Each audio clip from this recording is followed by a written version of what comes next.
अरे उधर देखो कैप्टन क्या कर रहा है। अरे तुम सब बस देखते जाओ मेरा कमाल।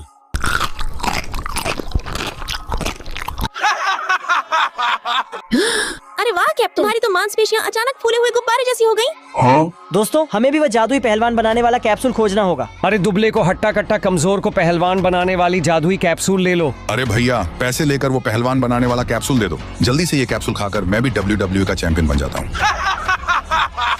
अरे वाह वेनम, अब तो पूरा रेसलिंग रिंग का चैंपियन लग रहा है। अरे भैया एक डिब्बा कैप्सूल सरकाना। अरे वाह डेडपूल, तुम तो पहले से भी ज्यादा खतरनाक दिख रहे हो। अरे मुझे भी वो कैप्सूल चाहिए। अरे भैया ये लो फूटी कौड़ी और मुझे भी दो वो जादुई कैप्सूल। अरे यह क्या हो गया? हे महादेव मेरी मदद करो। मेरे बच्चों, जो आज इस चैनल को सब्सक्राइब और लाइक करके कमेंट में जय महादेव लिखेगा, उसकी सारी मनोकामना पूर्ण हो जाएगी। अरे फिक्र मत कर मकड़ी, ये ले जादुई कैप्सूल।